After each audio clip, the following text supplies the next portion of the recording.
Sitharman takes a dig at Pakistan, says India does not believe in dirty bombs. The minister said infiltration bids from across the border with Pakistan have not come down.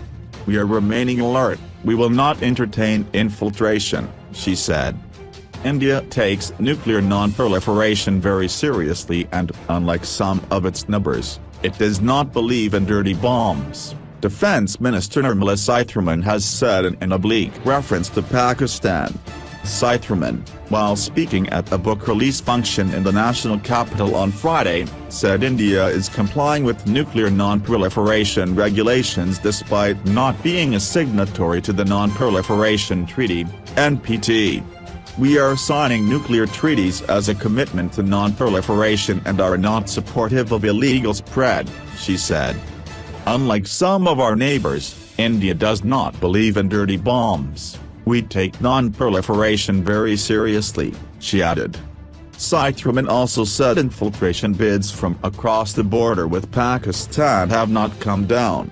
We are remaining alert, we will not entertain infiltration, she said. On the issue of rising militancy-related incidents in Kashmir, the minister said the government is working with the state government to deal with the issue. Efforts are going on and government is engaged, she said, referring to the visits of the center's interlocutor who has been engaging with different sections of people in the state. She said India does not want an escalation in tensions, but it is for Pakistan to prove that their territory is not being used for terrorism.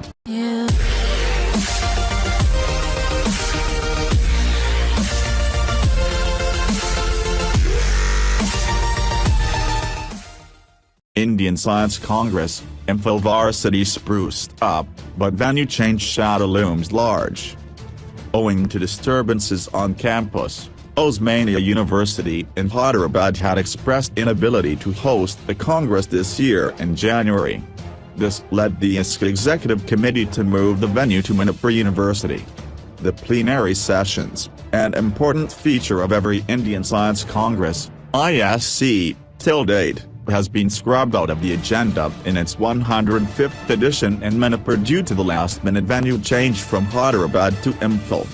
Also, the event, which will be inaugurated by Prime Minister Narendra Modi on Friday, will not witness the presence of any Nobel laureate and is expected to be attended by barely 5,000 delegates of the 12,000 who had registered to attend the event at Hyderabad.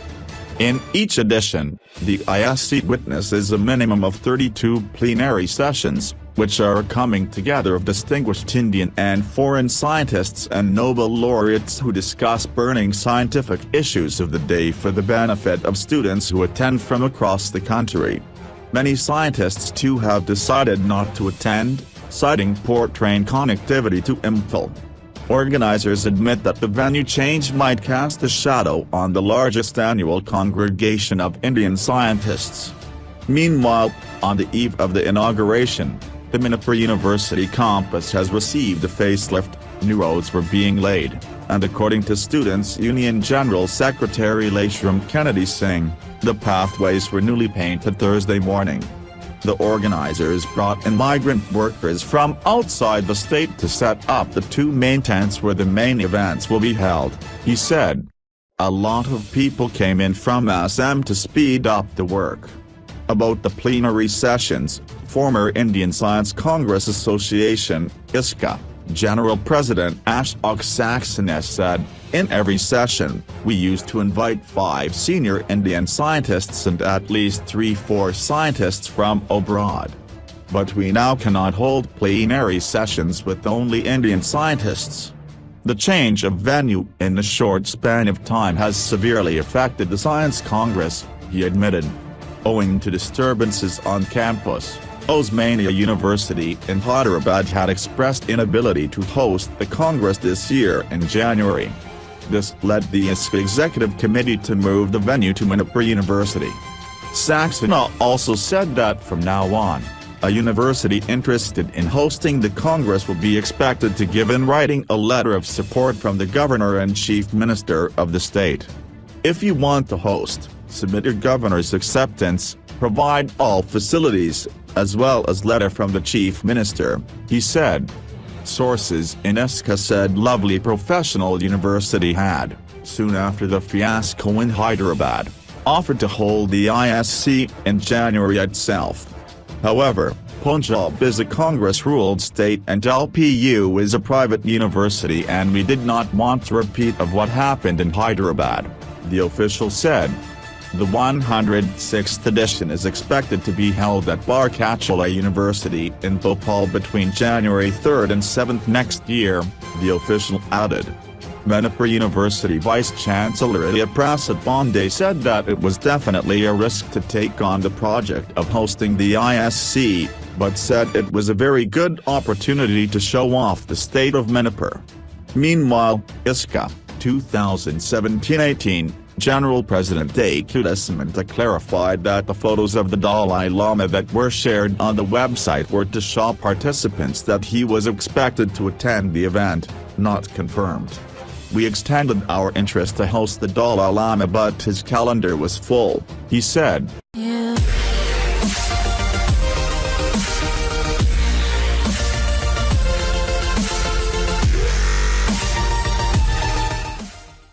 Chandigarh man to get insured value of bike washed away in Uttarakhand flood. Bhartiyak set to pay Rs 85,000 at 9% interest per annum. A Royal Enfield, Thunderbird motorcycle of Chandigarh resident Paran Chan was washed away by the Uttarakhand flood in 2013 and now after struggling for nearly 5 years, Chan has got the insured declared value, IDV, of his motorcycle from the Yacht Consumer Forum. The forum has ordered the Bharti AXA General Insurance Company to pay Rs 85,000 at 9% interest per annum from the date of lodging of the claim till it is actually paid.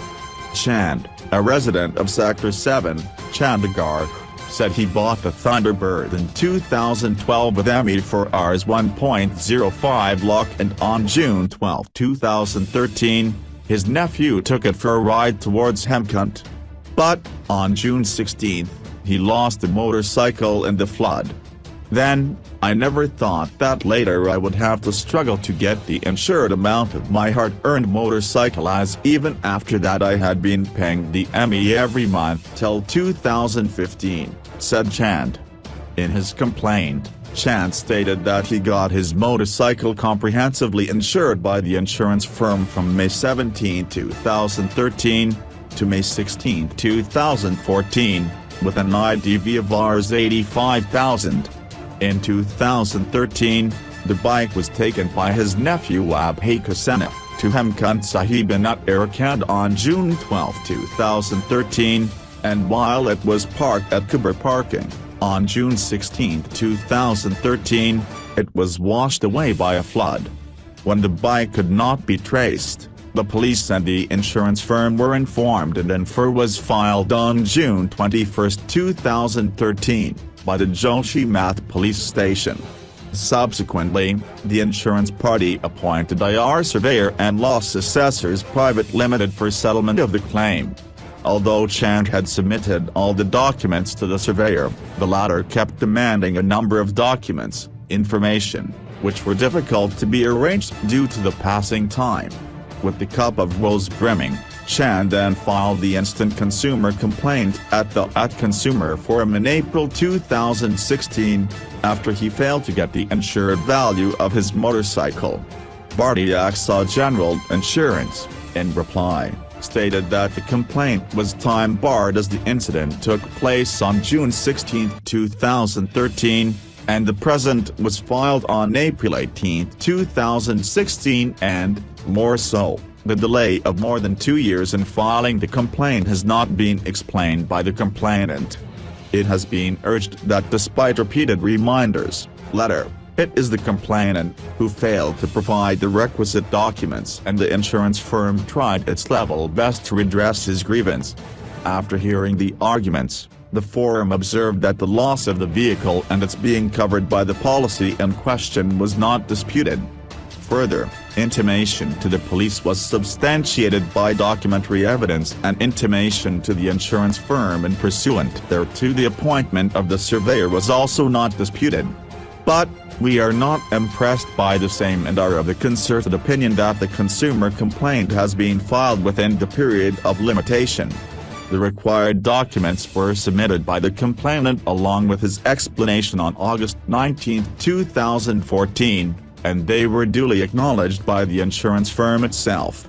We are constrained to observe that the facts of the case clearly demonstrate the ignorance of the insurance company for the aforenoted statutory regulations and a tardy and indifferent attitude of its functionaries, observed the forum. The forum, in its order that was brought to the public domain on March 13, ordered the insurance firm to pay a fine of Rs 15,000 to the owner of the motorcycle.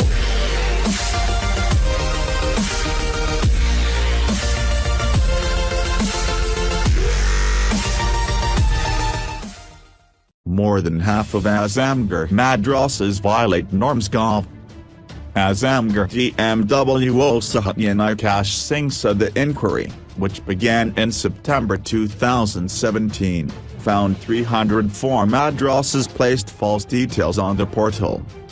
A government physical verification of 675 madrasas in Azamgarh district has revealed that over half of them did not conform to rules, some did not exist at the address provided, some were violating class norms and some others had private schools operating instead. These madrasas are likely to be recognized from the Board of Madrasa Education. The verification was conducted by the District Minority Welfare Officer, DMWO, based on details uploaded on the board's website.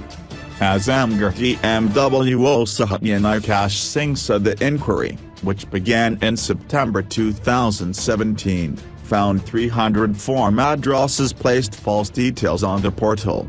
I have sent the report to the board in Lucknow on Tuesday recommending cancelling the recognition of 304 madrasas.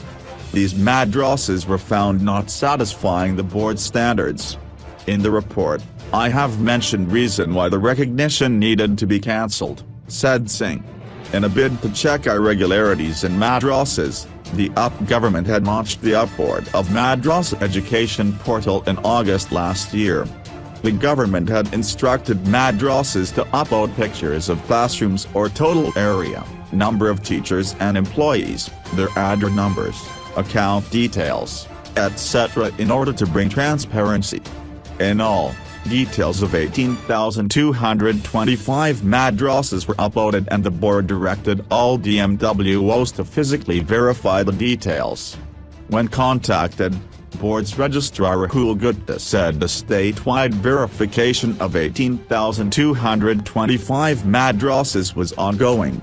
Of the total madrasas registered, 560 are government-aided, 140 are registered under small industrial technical institutes and 8,550 are attached with scheme for providing quality education in madrasa.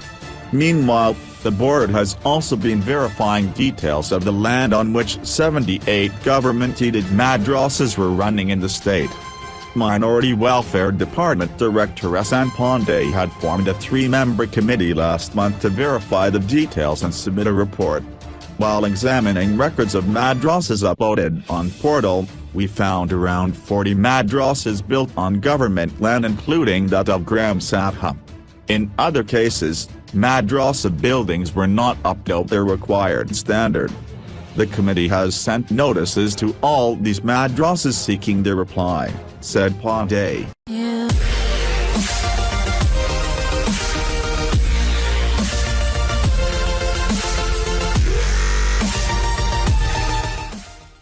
Mining activity in Goa stops. While MLAs of 6 constituencies have expressed anguish over the loss of jobs, they have also informed the police machinery of a possible law and order problem that can emerge. Acting on a Supreme Court order, iron ore extraction was stopped around Thursday midnight, with the Directorate of Mines and Geology asking the police to extend security cover across the mining belt in the state. While MLAs of 6 constituencies have expressed anguish over the loss of jobs, they have also informed the police machinery of a possible law and order problem that can emerge. Agriculture Minister Vijay Sardesai told the Indian Express, "Law and order is something we need to watch, as there are a lot of cases where mortgages and loans are going to turn into burden." Prasanna A. Kriya, Director of Mines and Geology, wrote to the police earlier in the day, asking for security. Since the ore bodies from mines shall be exposed, there is likelihood that such ore may be subjected to theft after March 16, 2018 until proper security arrangements are put in place, he wrote. The Supreme Court in February ordered complete closure of mining activity after it revoked 88 mining leases, and called for fresh auction following scrutiny of environment and protocols according to the added Mines and Minerals Regulation and Development Act in 2016. The government is now mulling a revision petition with a 3-member Cabinet Advisory Committee on Wednesday urgently seeking an intervention. Nilesh Kabul, MLA from Kirkram, a mining belt, said the losses are going to be of a very difficult nature. It is going to be a situation which is going to be tough to handle, if any serious relief is not offered, as lots of jobs are at stake.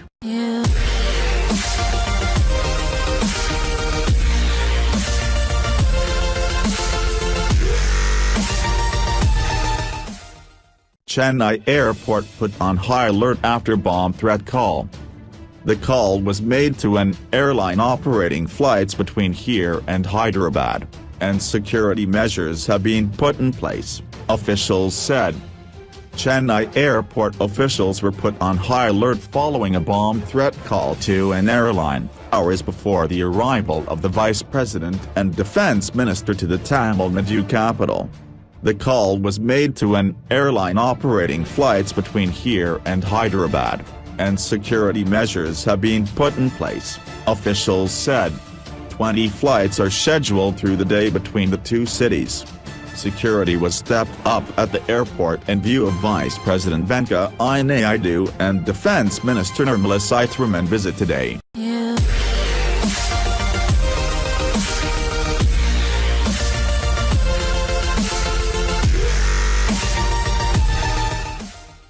PNB case brought bad name, an eye-opener. Venkaiah Naidu.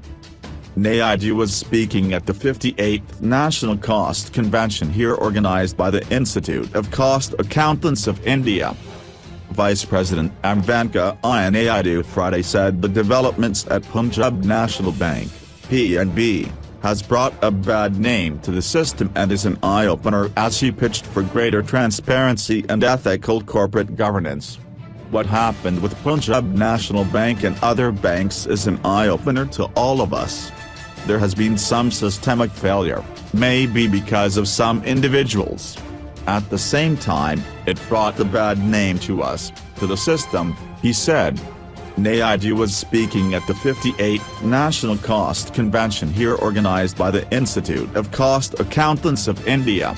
His remarks come at a time when a multi-agency probe is underway in the nearly Rs 12,700 crore scam at Punjab National Bank perpetrated by way of fraudulent letters of undertaking, LOAs, and with connivance of some officials. The Vice President also emphasized the need for greater transparency, enhanced accountability and ethical corporate governance.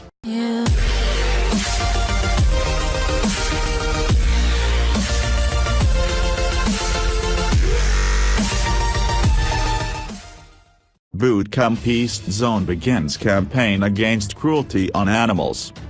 When you see someone spraying color on the mongrel or tying cracker with the tail of a stray dog, stop the mischief maker. When you see someone hitting animal for no reason, protest and ask others to protest, Maritro said. 70 animal rights activists of 12 states have come to participate in a campaign for Animals Need Compassion today, an organizer said. The 3-day Bootcamp East Zone Kolkata meet is aimed at creating awareness among the people about the need to prevent cruelty on animals and create an environment of coexistence in both urban and rural areas, Director of Federation of Indian Animal Protection Organization, FIAPO, Vardhamaritro told reporters here. The meet, organized by FIAPO, will also campaign against poaching of rhino in the Kaziranga National Park and smuggling of dog meat from the northeastern region, besides emphasizing on health care of street animals, FIAPO trustee Abadera said. The bootcamp East Zone will bring fledgling local organizations working against cruelty on animals and animal lovers together and impart them skill and training to carry on the activity in a professional way. The bootcamp will be a great opportunity for young animal rights activists to exchange ideas about animal welfare and rights with one another, Era said. When you see someone spraying color on the mongrel or tying cracker with the tail of a stray dog, stop the mischief maker. When you see someone hitting animal for no reason, protest and ask others to protest, Maritro said. The meet will include sessions like intensive training on first aid and vegan outreach among others. There will also be sessions on specific animal issues of the East, digital activism for animals and effective fundraising for animal causes. FIAPO is India's apex animal protection organization.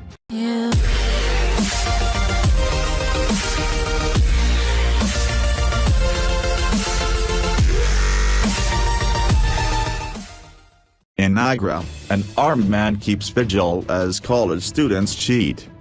While police suspect that those in the video are Fate Persikri be the JPMP Chaudhry Babil's daughter-in-law and her security guard Jayani, University Vice-Chancellor Arvind Kumar Dixit said the inquiry would establish the identities of both.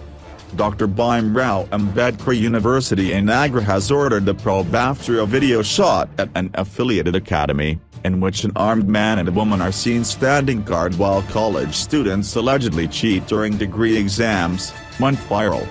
While police suspect that those in the video are Fate Persikri be the JPMP Chaudhry Babil's daughter-in-law and her security guard Jayani, University Vice-Chancellor Arvind Kumar Dixit said the inquiry would establish the identities of both.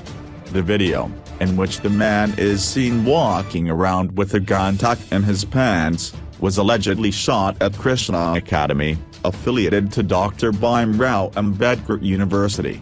The VC said the video was shot on Wednesday, when the BA and BSc exams were on. However, details would be known after the probe, he added. We sent a police team to the college. College authorities told us that the JPMP from Fate Persikri has a few colleges and Krishna Academy was the exam center for one of them. We were told that the woman in the video is MP Chaudhry Babil's daughter-in-law, who looks after the colleges, said Lahamandi Circle Officer Chaman Singh Chadha. He further said, there was another video of the same person, the man, showing a document claiming it was a license for the pistol. He is believed to be Jayani, who accompanies her, the woman, always. We sent a police team to her residence. But we are yet to find her or contact her over phone. We are also searching for Jayani. The VC said the three-member committee formed to probe the matter comprises a regional higher education officer and 2 university professors. He said that based on the panel's findings, action will be taken. Police will act on the law and order issue an examination committee on the alleged cheating, said Dixit. SSP Amit Pathol confirmed that the VC had informed him about the committee formed and based on findings of the report, they would initiate action. When contacted, MP Babil disconnected the call on being asked about the video.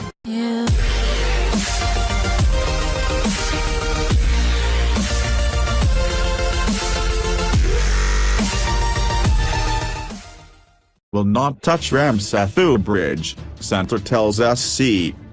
In an affidavit filed as a response to BJP leader Subramanian Swamy's plea, the centre vouched that the Setu Samudram Canal project will not cause any damage to the bridge. The centre on Friday told the Supreme Court that it will not touch the Ram-Setu bridge in the interest of the nation, and if possible alternate routes will be explored. In an affidavit filed as a response to BJP leader Subramanian Swamy's plea, the centre vouched that the Sethas-Samudram Canal project will not cause any damage to the bridge.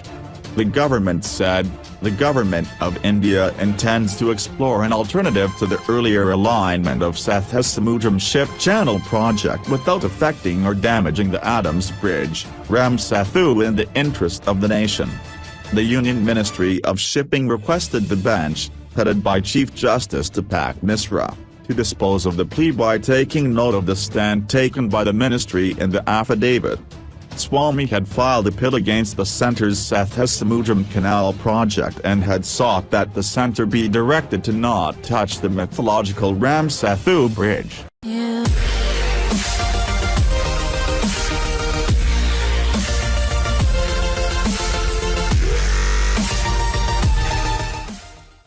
After Giriraj Singh's terror barb, another BJP MP says area, Katihar, Kishanganj will turn into Pakistan. Before BJP MP Gopal Narayan Singh, Union Minister Giriraj Singh said the seat would become a hub of terrorism, dangerous not only to Bihar but to the entire nation. Another BJP MP has made provocative comments on RJD's Sarfaraz Salam's win in the recent terror area by-polls, saying the seat is slowly turning into Pakistan. Rashtriya Janata Dal's Sarfaraz Salam won the Lok Sabha seat in Araria and the recently concluded by-elections. Have been raising this issue since long that Kishanganj, Katihar and Araria, all in Bihar, are slowly turning into Pakistan, but gov's inaction, thinking and vote bank politics has pushed Bihar towards the brink of destruction, news agency ANA quoted BJP MP Gopal Narayan Singh. This is not the first time a Saffron Party leader has made provocative comments on Araria while targeting its Muslim population. On Thursday, March 15, Union Minister Giriraj Singh said the seat would become a hub of terrorism, dangerous not only to Bihar but to the entire nation. Araria Keval Seemavarti Ilakanihai, Keval Nepal Bengal Se Judinihai. Ek Qatar Panthai Vikat Harakot Unhon Janam Diahai, Yabihar Klakatra Nihaidish Klakatra Hoga. Waitankwadai Kagad Benga. The RJD has started a new political culture for its political ambitions. They have spawned an extremist ideology which is a danger not only to Bihar but also to the country in the coming days. It will become a hub of terrorism, the Nawaz Amri told reporters in Delhi. Alam defeated BJP's Pradeep Kumar Singh by over 60,000 votes in Araria. Prior to this, on Sunday, March 11, a case had been registered against state BJP President and UJR MP Nityanand Rai for making controversial statements during a campaign speech for the RJD's candidate for the area Lok Sabha seat. On March 9, Rai, in his address to a rally, had said that if Alam won, Araria would become a den of the ISIS. In a video submitted by Narpaganj Circle Officer Nishant Kumar to the Narpaganj police station, Rai can be heard saying, Agar Sarfaraz Jeet Gayo to Isaac Adabanj Aga Area, Pradip Singh Jait Inch to Dishbak and Kadare Higa Area. Main Unspipuchna Shatahunjo vote Mang Rehi Hainidavashai Ianka, Akbar Bikasi Idavanshai Iank Nadanina Han Kahoki Gamati Hai Hatia Huahai, Askil Gairaf Trakuro. Gok Hadir and Safdin Wal on Ko Akbi vote Kardikarnahin Hai. If RJD candidate Sarfaraz wins, Araria will become a den of the ISIS. If Pradip Singh wins, it will remain a place of patriots. I want to ask those seeking the votes of Yadavs, not once has any Yadav leader asked for the arrest of the killers of cows. Those siding with the killers of cows do not deserve even one vote. The BJP faced drubbing at the hands of the RJD in Bihar and the SP-BSP alliance in Uttar Pradesh in the civic polls conducted in Jahanabad. Babua and Ahir area, as well as Gorakhpur and Phulpur, respectively. While the RJD retained the Jehanabad and Ahir area seats, the BJP managed to keep Babua.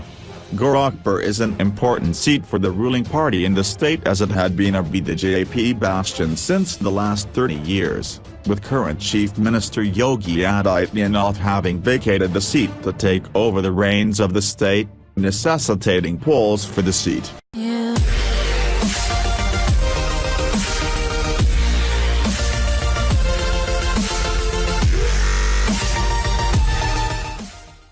Nagaland seeks to have own land laws. Land Revenue Minister. Naga entrepreneurs and young educated unemployed cannot approach the bank as our land cannot be mortgaged, and even if the government provides Rs 2-3 lakh, it is not enough, while bank is not coming forward to their rescue because of our land system, he said. The Land Revenue Minister Niba Kranyu on Friday emphasized on the need to have the state's own land laws with PATA system as people's inability to mortgage land in Nagaland. The Naga people do not have the clarity of Article 371A. It is agreed that land and resources in Nagaland belongs to the people of the state, but there is a need for proper cadastral survey and bringing about our own land PATA system in order to attract investors to the state, Kranyu told reporters here. Naga entrepreneurs and young educated unemployed cannot approach the bank as our land cannot be mortgaged, and even if the government provides Rs 2-3 lakh through the Special Development Fund or CM Corpus Fund, it is not enough because entrepreneurs require Rs 20-30 lakh while bank is not coming forward to the rescue because of our land system, he said. The minister expressed hope that once land laws with PATA system is introduced, foregoing the affidavit system, Nagas will be able to approach the bank and financial institutions for loans by mortgaging land.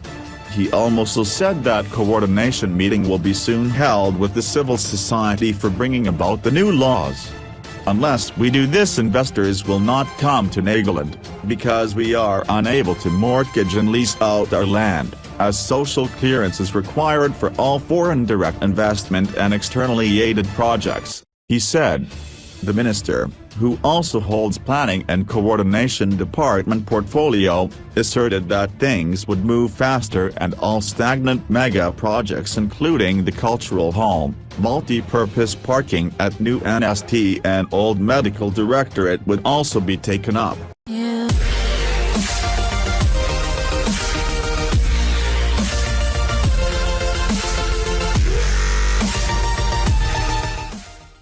Supreme Court rejects GJM leader Bimal Gurung's plea seeking protection from arrest. The GJM leader claimed in the top court that he was being politically persecuted by the West Bengal government. The Supreme Court today dismissed former GJM leader Bimal Gurung's plea seeking protection from arrest in several cases lodged against him in West Bengal and for an independent probe into the alleged killings of Gorkhaland supporters in the state. A bench comprising Justices A.K. Sikri and Ashok Bhushan rejected the Gorkha Jan Mukti Morcha's plea, saying it was not a fit case for relief. It cannot be said to be a case of individual persecution by the state, the bench said while pronouncing the order. The apex court had on November 20 restrained the West Bengal police from taking any coercive steps against Gurung.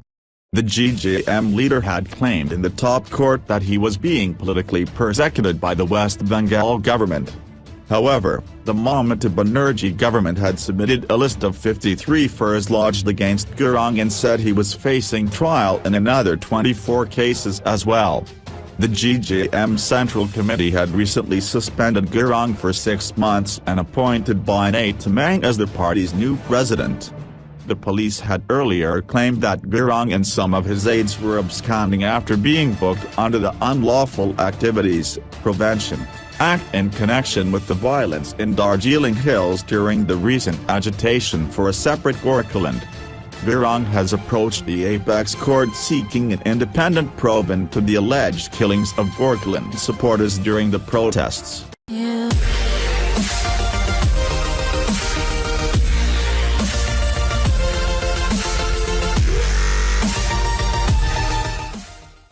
TDP quits NDA by Chandrababu Naidu's side, flays Modi government for betrayal.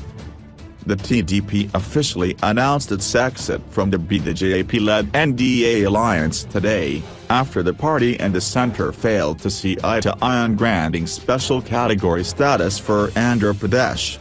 It will also move a no-confidence motion against the government. The Telugu Desam Party, TDP, on Friday officially announced its exit from the BJP-led NDA alliance, after the party and the centre failed to see eye-to-eye on granting special category status for Andhra Pradesh. The development comes a week after two TDP leaders, P. Ashok Gajapathy Raju and Y.S. Chowdhury, resigned from the union cabinet. In an emergency meeting this morning, party president and chief minister N. Chandrababu Naidu spoke to members of the Politburo and finalized the decision. It also decided to move a no-confidence motion against the Narendra Modi-led government in the Lok Sabha. However, due to disruptions, the House was adjourned for the day without taking up the motion. This will be the first no-confidence motion to be filed against the Modi government. The party will not move the motion on Monday when the session resumes. Several parties came out in support of the TDP's decision to withdraw from the government. Trinamool Congress chief Mamata Banerjee said welcomed the decision, saying the current situation warrants such action to save the country from disaster.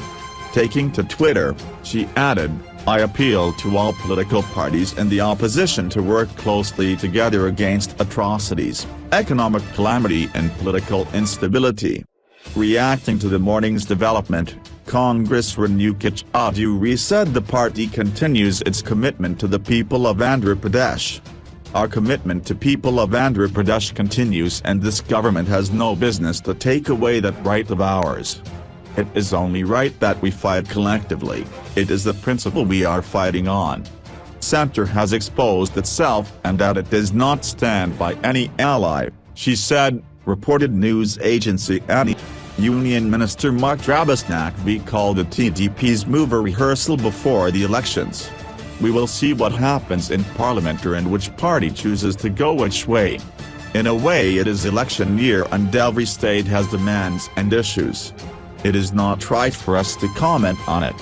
It is a custom, before actual elections there is always a rehearsal in Parliament," he reportedly said. KC Tyagi of the Janata Dal, United, said, "In a big alliance, small difference of opinions happen. There is no danger to NDA government. But, TDP withdrawing from NDA is unfortunate. The JDU recently joined the NDA at the centre."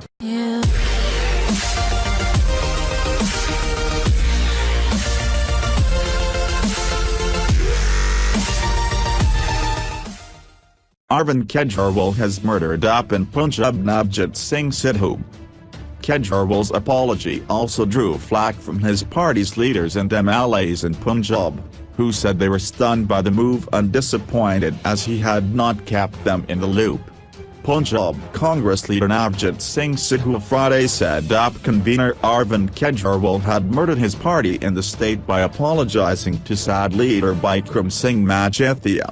The Delhi chief minister had on Thursday apologized to Majithia for accusing him of being involved in the drug trade in Punjab, saying he had learned that his allegations were unfounded. "Today UP has been murdered in Punjab by Kejriwal," Sidhu told reporters in Chandigarh.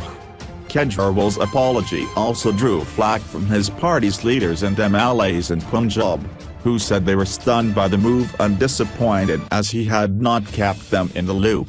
His statement finishes the existence of UP in Punjab. "It is as if their existence has been wiped out today. Why? Because he was the man who used to say he will get Majithia arrested," the Punjab tourism minister said. "Kejriwal has betrayed the people. How will UP leaders now speak against drugs when their own leader has meekly surrendered," Sidhu said. Hitting out at the Delhi chief minister, he said, "Man like coward Kejriwal dies every day for 50 times. But a brave man dies only once in life. This is a psychological death of the party. Kejriwal has decimated the app in Punjab, Sidhu claimed. Initially, he tried to run the party, in Punjab, from Delhi through remote control. Today, he is a helpless gambler, he alleged.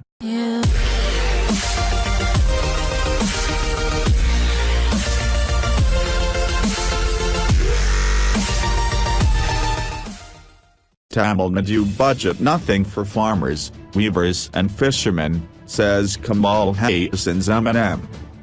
Deputy Chief Minister O. Paneerselvam yesterday presented a revenue deficit budget of Rs 17,490.58 crore for 2018-19 even as it allocated crores of rupees for welfare initiatives, including free laptop for school students.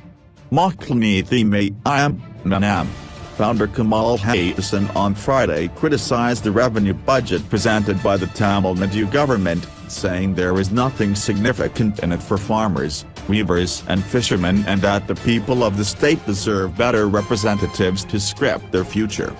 Deputy Chief Minister O. Paneerselvam yesterday presented a revenue deficit budget of Rs 17,490.58 crore for 2018-19 even as it allocated crores of rupees for welfare initiatives, including free laptop for school students.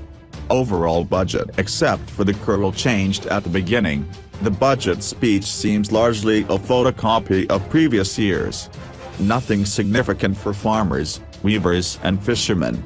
My people deserve better representatives to script their future, wrote Hassan on Twitter on Friday. The budget projected a revenue deficit of Rs 17,491 crore and a fiscal deficit of Rs 44,481 crore. Paneerselvam said the total revenue for the state, including transfers from the central government, were estimated at Rs 176,251 crore for the next fiscal. The expenditure for the next fiscal is estimated at Rs 193,742 crore. According to Deputy CM, the fall in tax revenue growth has been significant in 2017-18, owing to the reduction in commercial and state excise tax. He believed the economy would pick up the next fiscal and the signals are there in the growth of the gross state domestic product, GSDP. He said the government's total debt is expected to be Rs 3.55 lakh crore next fiscal end, which will be 22.29% of the GSDP.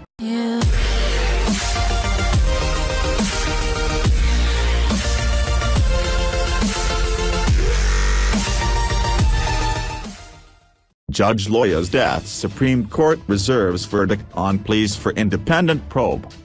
The Maharashtra government has told the apex court that all the petitions seeking an independent probe into the death of the special CBI judge were motivated and aimed at targeting one individual in the guise of upholding the rule of law. The Supreme Court on Friday reserved its verdict on a batch of pleas seeking an independent probe into the alleged mysterious death of special CBI Judge P.H. Loya, who was hearing the high-profile Saharbuddin Sheikh fake encounter case. Loya had died following a cardiac arrest in Nagpur on December 1, 2014 when he had gone to attend the wedding of a colleague's daughter, according to his post-mortem report. The Maharashtra government has told the apex court that all the petitions seeking an independent probe into the death of the special CBI judge were motivated and aimed at targeting one individual in the guise of upholding the rule of law. The statement of senior advocate Mukul Rohatgi, appearing for the Maharashtra government, assumed significance as several lawyers, representing the petitioners, have questioned why the Central Bureau of Investigation did not file an appeal against the discharge of BJP President Amit Shah in the fake encounter case. A bench comprising Chief Justice Deepak Misra and Justices A.M. Khanwilkar and D.Y. Chandrad said it will pass orders on the batch of pleas and the petitioners may file written submissions, if any. The petitions were filed by Bombay Lawyers Association, Congress Tahseen Poonawala and others.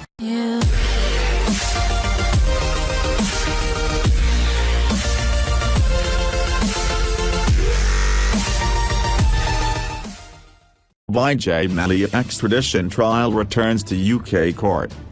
The extradition trial, which opened at the London court on December 4, is aimed at laying out a prima facie case of fraud against Vijay Mallya, who has been based in the UK since he left India in March 2016.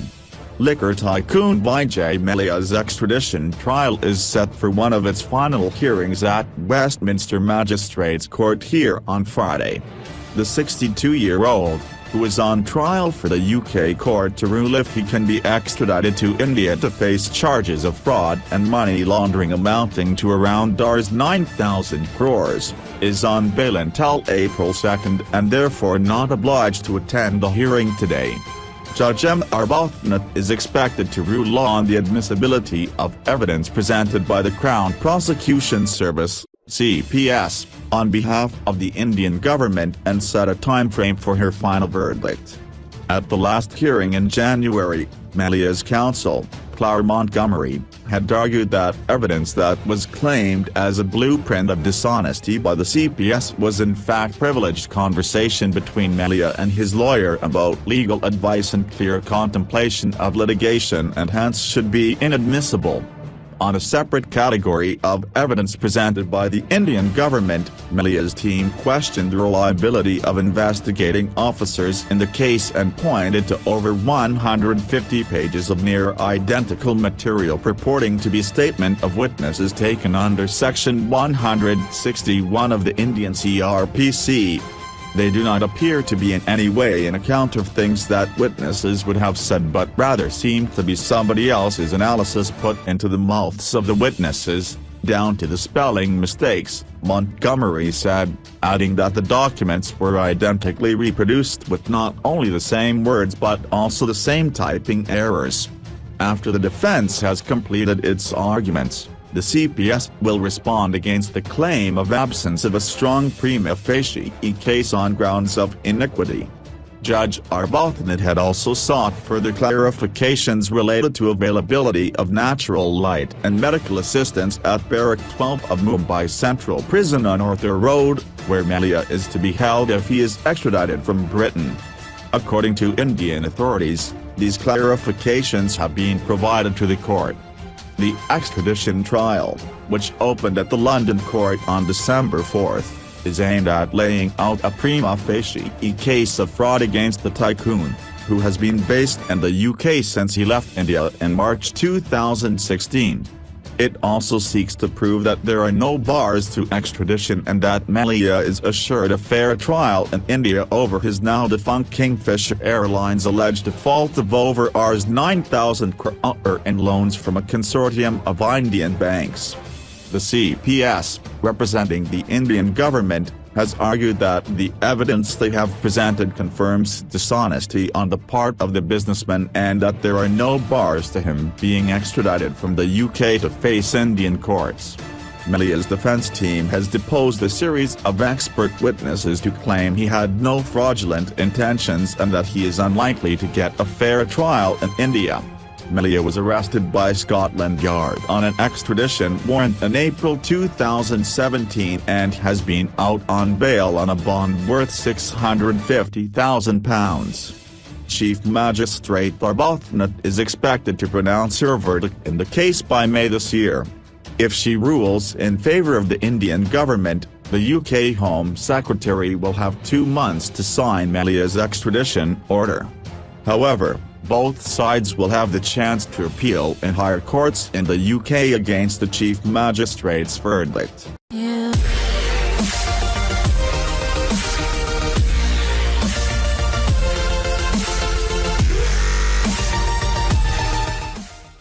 In Kerala, Nikat says he will bring Napalm Girl to India.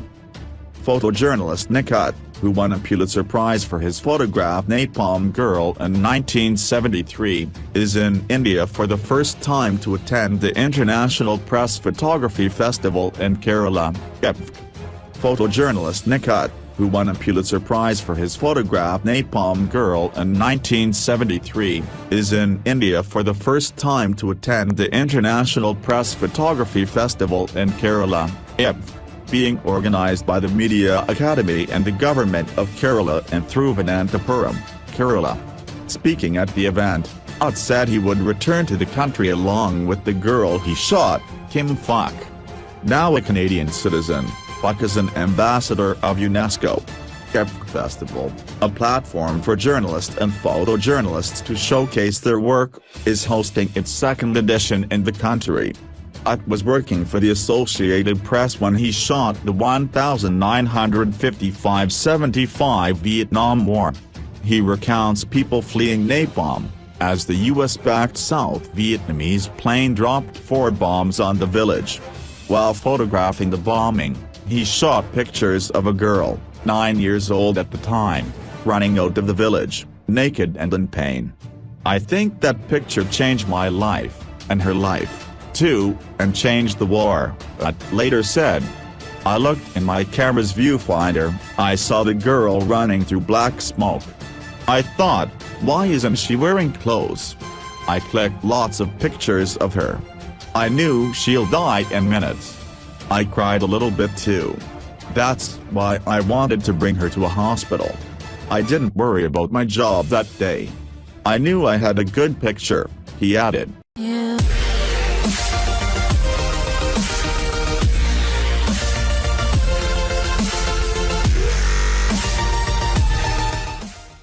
Uber, Ola drivers threaten indefinite strike from Sunday. In Mumbai alone there are over 45,000 cabs on these aggregators, but due to the slump in business there has been a fall of 20% in the number of cabs running on these platforms in the city. Drivers of cab aggregators Uber and Ola have threatened to go on an indefinite strike from the midnight of March 18. The strike is expected to be observed in key cities like Mumbai, New Delhi, Bengaluru, Hyderabad, Pune among other cities. Ola and Uber had given big assurances to the drivers, but today they are unable to cover their costs. They have invested Rs 5.7 lakh, and were expecting to make Rs 1.5 lakh a month but are unable to even make half of this, owing to the mismanagement by these companies, Sanjay Naik of Maharashtra Navnirman Vaihak Sena, who was organizing the strike, told PTI today. Naik further alleged that these taxi-hailing companies are giving first priority to company-owned cars rather than driver-owned vehicles, causing a slump in their business.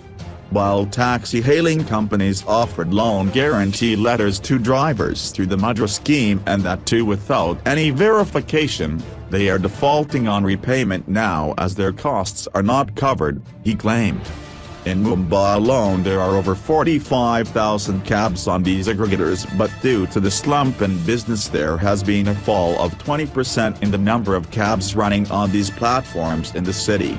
If our demands are not met, we will go on an indefinite strike, he said, adding the drivers had approached MNS leader Raj Thackeray to intervene in the matter. Other unions of Ola and Uber are also in support of the strike, Naik said.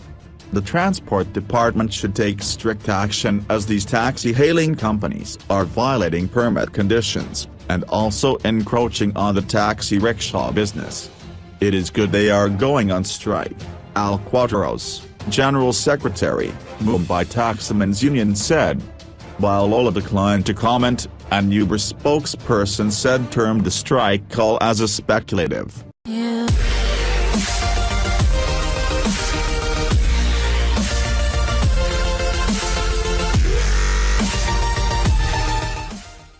INX media case Delhi HC reserves order on Karti Chidambaram's bail plea. The CBI opposed the bail plea saying that tampering of evidence and influencing witnesses in the case was a possibility. The Delhi High Court today reserved its order on the bail plea of Karti Chidambaram, son of senior Congress leader P. Chidambaram, in the INX media corruption case filed by the CBI. The Central Bureau of Investigation opposed the bail application, saying that tampering of evidence and influencing witnesses in the case were a possibility. Justice S.P. Garg heard the CBI and Karti's lawyers, after which he reserved a verdict. The probe agency, represented by Additional Solicitor General Tushar Mehta, alleged that Karti had tampered with certain evidence. Senior advocates, including Kapil Sibal, Abhishek Manu Singhvi and Gopal Subramaniam, appearing for Karti's lawyers, contended that no case under the Prevention of Corruption Act was made out against their clients since no public servant was questioned in the matter or made an accused. They submitted that the FIR lodged in the case did not state which public servant or Foreign Investment Promotion Board (FIP) official was influenced. Karti's lawyers also denied the allegation of tampering with the evidence and added that when the CBI has not sought his further custodial interrogation, then why should he be kept in judicial custody? They also said that no one else has been arrested in the case. Karti had moved the High Court seeking bail, hours after a court here had sent him to judicial custody till March 24. A special court had on March 12 remanded Karti in judicial custody in the graft case and dismissed his plea that he be put in a separate cell in Tehran jail in view of threat perception. The court had sent him to prison after the CBI, in whose custody he was quizzed for 12 days in a row after his arrest on February 28 in Chennai, said he was no longer required for further custodial interrogation. Karti was arrested by the CBI on his return from the United Kingdom in connection with an FIR lodged on May 15 last year.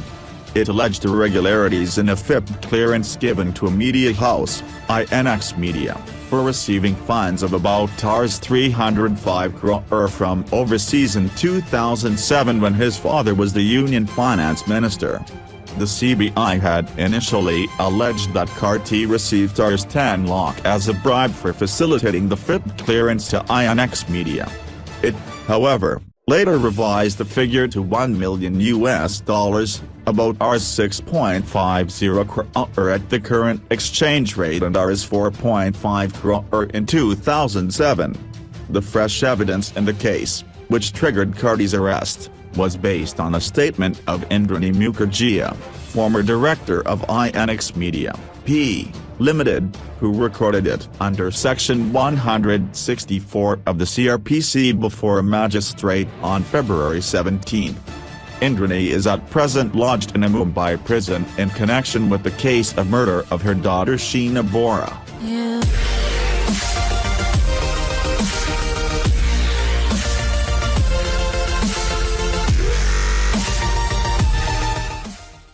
Kejriwal's apology to Majithia App Punjab unit furious, Bhagwant Mann, co-president quit party posts. The party is headed towards another major internal rift. Earlier today, Lok Sabha MP Bhagwant Mann resigned from his position of App Punjab president.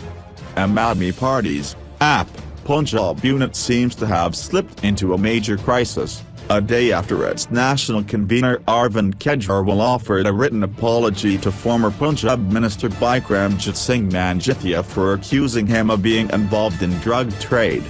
There was a commotion in the party since morning, with a number of members not only expressing strong displeasure over Kejriwal's unexpected move but also vehemently contradicting his stance. Friday began with Lok Sabha MP from Sangrur, Bhagwant Mann, resigning from the post of App Punjab president. Hours later, the co-president of the party's state unit, Aman Arora, too, stepped down. "I'm resigning as the president of App Punjab. But my fight against drug mafia and all kind of corruption in Punjab will continue as an Aam Aadmi of Punjab," Mann, who was attending Parliament session in New Delhi, tweeted Friday morning. App's Rajya Sabha MP Sanjay Singh, meanwhile, reiterated that Majithia was a smuggler and deserves to be in gaol. He, Majithia, has destroyed the youth of Punjab by forcing them into drugs, and there are reports of him getting money from people involved in drug trade, he added, while adding that he will continue the case against the Akali Dal leader till justice is done. Leader of the opposition, Sukhpal Singh Khera, said Kejriwal's move has saddened all party members in the state. All of us in Punjab are saddened to learn how Kejriwal ji has went to apologize to Majithia when state government's STF has submitted in High Court that there is strong clenching evidence against him, Majithia. AP MLAs would gather and take stock of the situation, the AP leader told news agency ANI. Later in the day, AP ally in Punjab, Lok Insaf Party, also pulled out of alliance after Kejriwal's apology. Majority of AP MLAs are in favor of splitting away from the party, according to Lok Insaf Party President Simarjit Singh Bains. Out of 20 MLAs, 15 in favor of forming new party in Punjab, said Bains. On Thursday, Kejriwal tendered an apology for making unfounded allegations against Shiromani Akali Dal leader Majithia, following which the SAD leader decided to withdraw the court case against him. While the apology might help in fending off court cases against Kejriwal, AP's Punjab unit termed the step as a letdown. Speaking to the Indian Express, independent MLA Balwinder Singh Bains said that the Punjabis have been betrayed by Arvind Kejriwal by offering his resignation to Majithia. It is not the simple issue of a defamation case or attending hearings. There seems to be a bigger game plan in which apologies are being given to Majithia and Arun Jaitley, he said. Congress leader Navjot Singh Sidhu, meanwhile, said Kejriwal had murdered the party in Punjab. It is a letdown to the people of Punjab. I feel Kejriwal has murdered AP in Punjab. It is as if their existence has been wiped off. With what face will they speak against drugs in Punjab now? Sidhu was quoted as saying by Annie.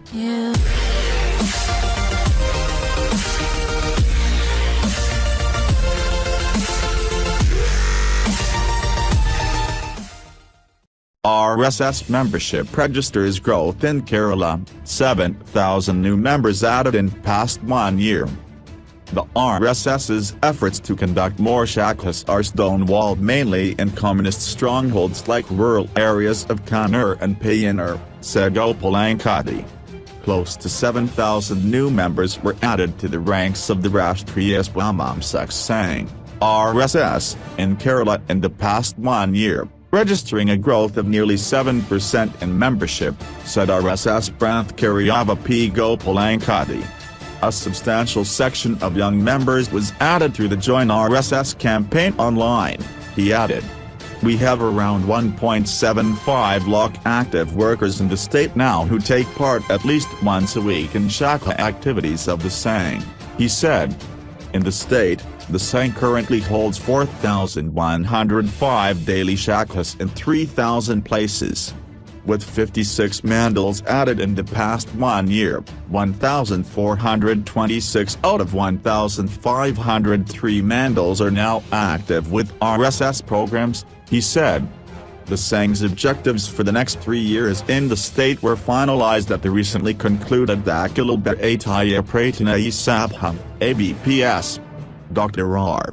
Vanarajan, a retired college principal, was recently elected as the Sangshalak of the Dakshinakshatra, southern region, comprising the states of Kerala and Tamil Nadu. The RSS's efforts to conduct more shakas are stonewalled mainly in communist strongholds like rural areas of Kannur and Payanur, said Gopalankati. There have been several instances where our workers are not even permitted in these areas, let alone conduct activities. They, CPM, physically assault our workers, he complained. CPM's intolerance is blocking Sangh activities in the state.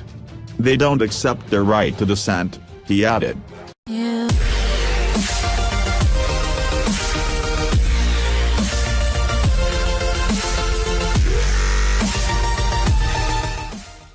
Under-19 World Cup, Dravid's request for pay parity accepted by BCCI.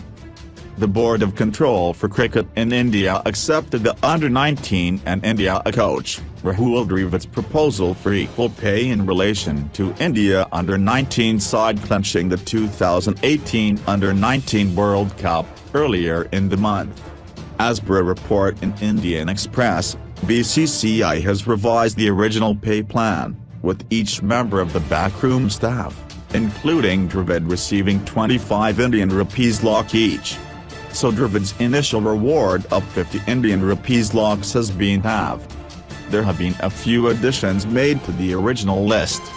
W.V. Raymond, who was the coach of the under-19 setup that travelled to England last year, logistics managers Manoj Sharma and Sumit Malhotra and Amit Pandit, will be rewarded as well.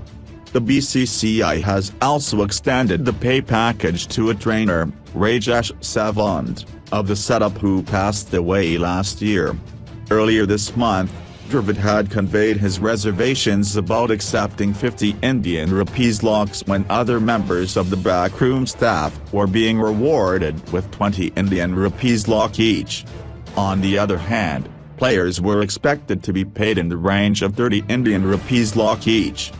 Dravid had reiterated the point of equal pay plan when he met BCCI CEO Rahul Johri on February 14. He had also expressed that the idea of paying those who had worked with the setup previously but were not part of the just concluded Under-19 World Cup.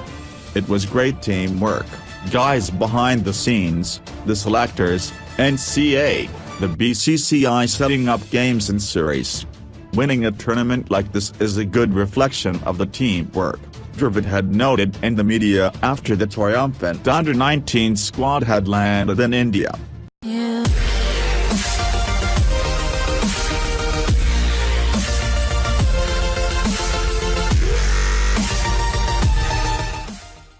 Deepadwa 2018 Rangoli, Poli, flowers and greetings.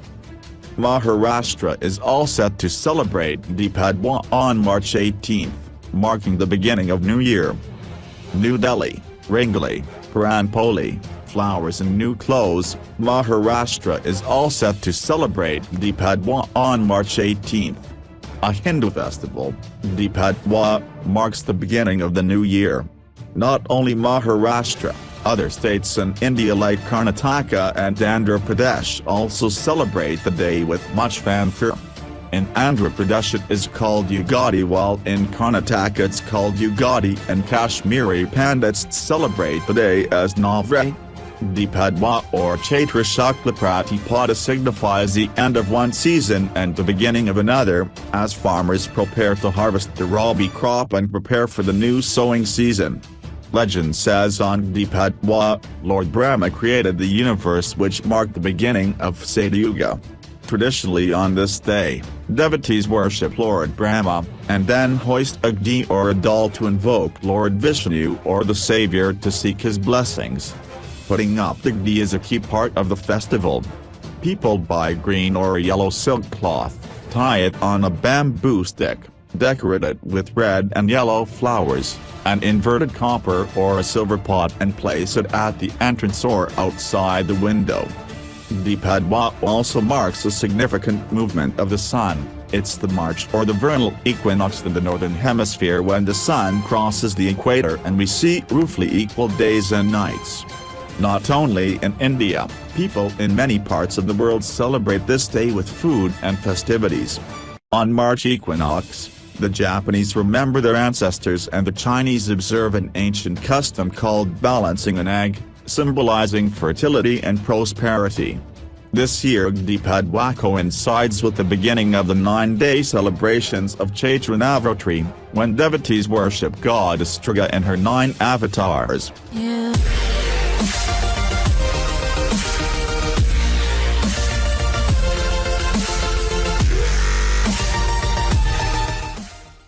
Irfan Khan diagnosed with neuroendocrine tumor, going abroad for treatment. Irfan Khan has been diagnosed with neuroendocrine tumor and he will be flying abroad for the treatment. The actor tweeted and informed his fans about his health on Friday.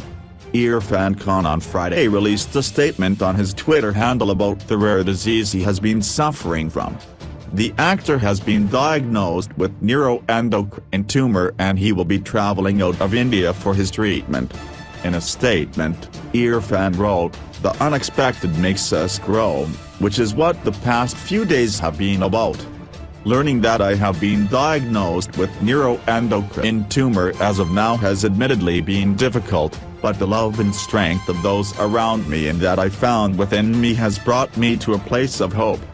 The journey of this is taking me out of the country, and I request everyone to continue sending their wishes. As for the rumors that were floated, neuro is not always about the brain and Googling is the easiest way to do research. Smile to those who waited for my words. I hope to be back with more stories to tell. A few days back, Irfan's wife Sutapa Saifner posted a long note about her husband's health conditions and even called him a warrior. She wrote, "My best friend and my partner is a warrior. He is fighting every obstacle with tremendous grace and beauty." Echoing the positive thoughts of her husband, she added, "It wasn't and isn't and is not going to be easy, but the hope ignited by the magnitude of family, friends and fans of Irfan has made me only optimistic and almost sure of the victory." Just a few days ago, Irfan had shared a cryptic post on social media saying he is suffering from a rare disease and he will only be able to confirm his situation in a week's time. Sometimes you wake up with a jolt with life shaking you up. The last 15 days, my life has been a suspense story. Little had I known that my search for rare stories would make me find a rare disease, Irfan tweeted on February 5th.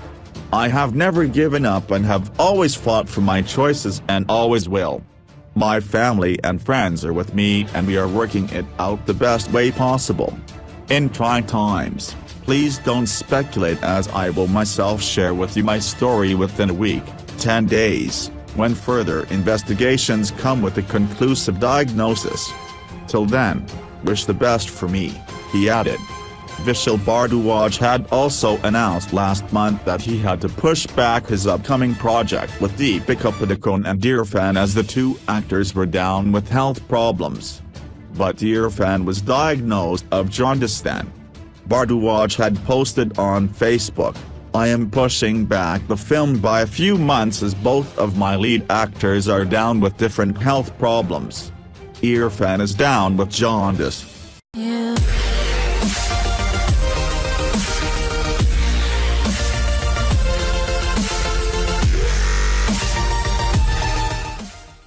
Avengers Infinity War Hindi trailer, Thanos threatens your favorite superheroes with Mott.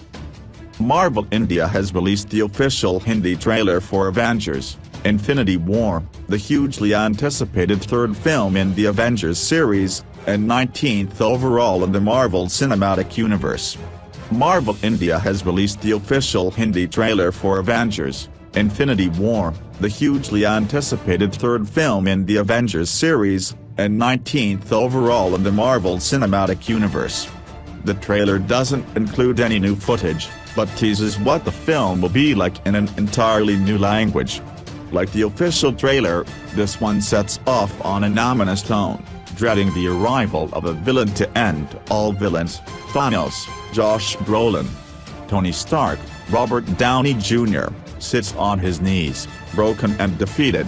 Bruce Banner, Mark Ruffalo, has been crushed into a staircase with Dr. Stephen Strange, Benedict Cumberbatch, looming over him.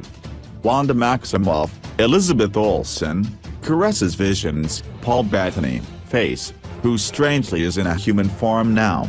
There is also Thor, Chris Hemsworth, looking out of his spaceship, and Natasha Romanoff, Scarlett Johansson, smiling at something at a distance. Looming voices of different heroes in the background tell us why the Avengers were brought together to help people fight since one lad sacked. But their hopeful words are soon suppressed by the booming voice of Thanos.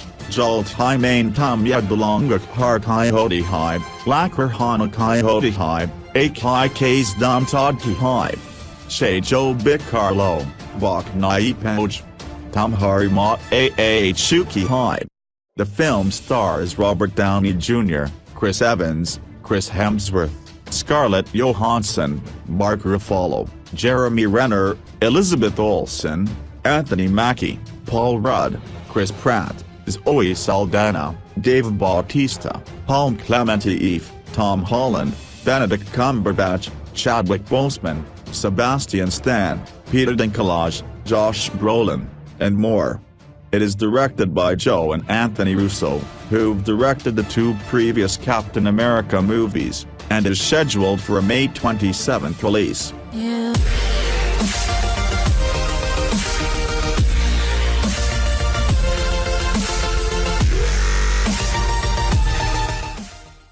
Kirak Party Movie Review. This Nikhil Siddharth film remains loyal to the original.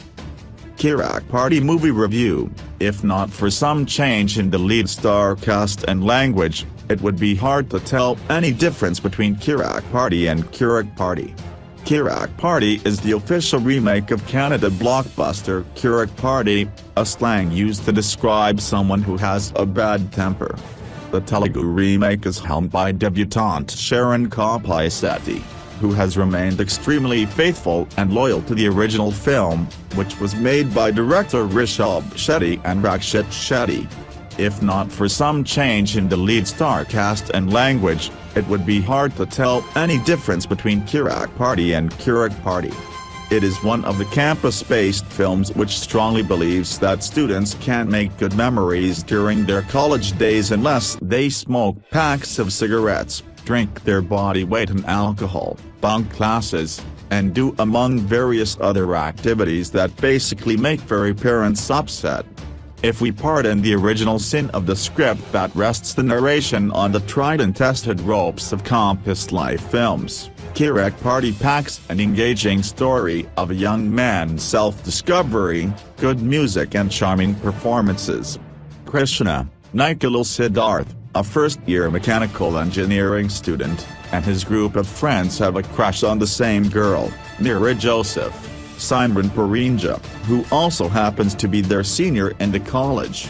Each one of them try to impress her in their own ways. However, given the script favors the lead actor over others, Krishna begins to gain Mira's affection. Pursuing the most popular and desired girl at the campus comes with its own challenges. Krishna had to deal with the senior batch students, who are also crushing on Mira. As the audience expects the film to maintain the same course filled with romance, laughter, mischief and some action, the story takes an unexpected turn following an unfortunate incident. Krishna's seemingly perfect and happy life gets derailed. As he tries to come to terms with reality, he leans towards violence to vent his emotions. At the interval, the story jumps 3 years ahead and Krishna is now a final-year student. He has become a formidable figure in the college and looks tough, which is mainly because of the change in his grooming and fashion sense. He maintains a well-shaped beard and wears a body-fit shirt with top 2 buttons left open and dark shades. Now, he also rides a bullet. He is not that happy-go-lucky boy, who we were introduced to at the beginning of the story. He's a changed man now. Krishna has also developed the habit of disappearing without keeping his friends in the loop. He takes off on his bullet and rides across the country on some of the loneliest roads. This also underlines Krishna's present state of mind. He is wandering without a name or direction for 3 years now. And he's lonely even when he's surrounded by his best of friends all the time. Satya, Samyukta, now a first-year student of electronic engineering, is introduced as someone who is already madly in love with Krishna. And with her childlike personality and high-voltage smile, she helps Krishna to rediscover his cheerful self, which he had buried deep under self-pity, grief and anger. Nikhil has done a better job playing the carefree youngster than Rakshit Shetty. He is at ease and looks more convincing as a first-year college student. But, he has really struggled to put up a tough act in the second half, which Rakshit had performed effortlessly. Samyukta has reprised her role in the Telugu remake too. Her role was a surprise in the original Kannada film Kirak Party, which was her screen debut. Even though she only comes in the second half and still the male protagonist is the centerpiece of the narration, she stole the show with her cheerful act. She looked like a smiling emoji that has taken a beautiful woman form. While she has also tried her best in the Telugu remake, the magic that she created with her first performance is missing in the remake. But she is still that smiling emoji in a woman form. Composer Ganesh Loknath, who scored music for the Kannada film, has also worked on the Telugu remake. No surprises in the music department too. The film has been nearly recreated scene by Sharon. The director may be right in thinking, why fix something if it isn't broken? Yeah.